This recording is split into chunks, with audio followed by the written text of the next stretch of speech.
welcome to another edition of the AGP Sportscast. I'm Samuel Gillis with your Wednesday 27th Sports Stories. Thanks for joining us.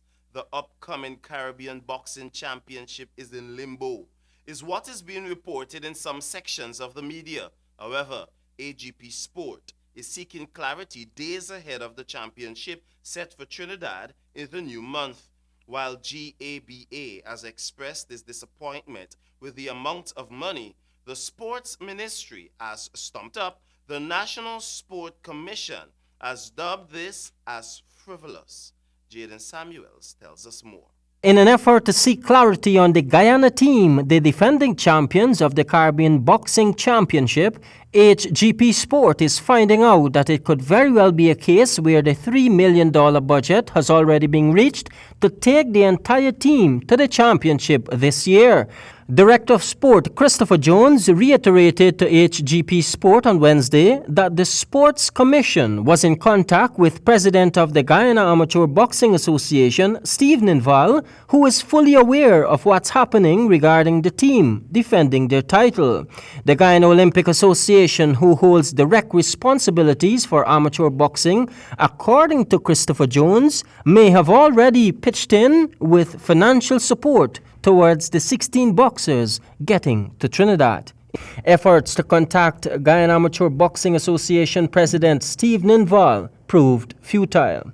Steve Ninval served at our ministry as the Deputy Permanent Secretary.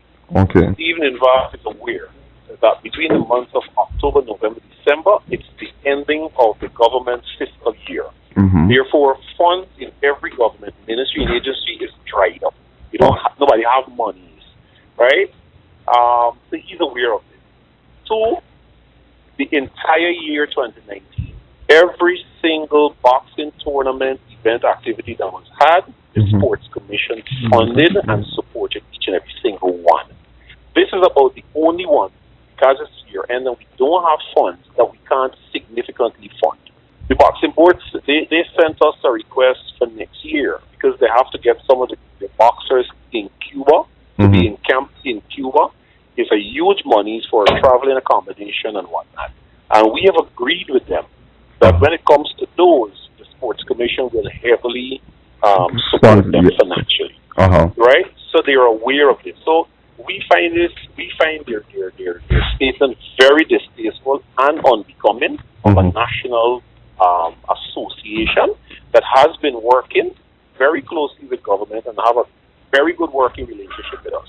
Apart from the $500,000, the Sport Commission has agreed to have the team's airfare waived and have also made available the National Gymnasium for the team's encampment. According to Jones, this has raised questions about the transparency of the Guyana Amateur Boxing Association. We learned now from one of their execs that the GOA is provided them with $15,000, which is equivalent to about $3.2 million. So that essentially will cover the entire cost. Now, mind you, and you got to remember this, you put this in statement, GOA is the authority in Guyana as it relates to Olympic sports. Jaden Samuels, HGP Sport. The 15th annual Diamond Mineral Hockey Festival officially popped off on Wednesday with 5 teams from the Twin Island Republic battling against the local contingent. Let's join Stanford Howard for more. The Hockey Festival, which is a known staple in the sporting world of hockey in Guyana, is now in its 15th year. The festival has been sponsored by the beverage giant Demerara Distillers Limited since the inaugural tournament in 2004. And according to the president of the Guyana Hockey Board, Philip Fernandes, world-famous commentator Red Vieira was instrumental in helping to birth the festival. He gave us a couple of ideas that we can use. He talked about what teams would be looking for. He talked about tourism opportunities and possibilities. He talked about it needing to have prize money. He talked about having to set the schedule so that teams can have a final placement at the end. You know, this year you come 6th, so next year you could try and come 4th and build. You know, so all these were the little things, the little details in between that he thought needed to take place to have a successful tournament. And, you know, apart from the ideas he got, he basically brought the inspiration and the belief that we could do this thing successfully, you know. He even contributed a sum of money towards the first festival to try and see us get it off the ground. The Guyana Hockey Board president then went on to speak on the officials for the games. So we have Susie Gomes, who has been coming almost every year. I think she may have missed one possibly, but she's come pretty much every year to help being the umpire's manager so that we can make sure that we got a good level of officiating, because that, of course, creates an environment for good hockey. And then we have two of the young and up-and-coming umpires recognized by Pan Am coming across, two gentlemen from Trinidad, Kevin George and Jordan Reynolds. And Kevin and Jordan are on the radar for Pan Am, identified as possible risers in the Pan Am ranks to higher international status. Teams from North America and the Caribbean region will now have the opportunity to face 5 teams from the Twin Island Republic, which would see the Queen's Park hockey team, who were finalists in 2013, 2016 and last year, but were champions in 2017, with Barbados and Canada showing interest in the festival, but was forced to pull out due to the high cost of airfare to Guyana. Larry Wills, brand executive at DDL, spoke on the 15 great years of partnering with the tournament. And this is something that, the teams can look forward to in the coming years. There's no letting up from us at this moment. We want to see our sportsmen develop, and women develop and be the best that they can be. And even as they go out into the international scene, they're able to perform at that level of competition where we're not, generally used to. Communication manager Nicholas Yearwood of ExxonMobil highlighted that his company has invested over $2.5 billion in the local sport ventures and has sponsored a hockey tournament for the last 3 years. Cash prizes and trophies will be awarded to the winners and runners-up in the male, female, and veterans categories. The winning teams in both male and female categories will each receive $1,000, while winners in the runners-up and veterans category will be rewarded $500. For HGP Sport, I am Stanford Howard. In cricket news, Raheem Cornwall has put the West Indies in a commanding position in the opening day of the long test against Afghanistan, picking up career best figures of 7 for 75.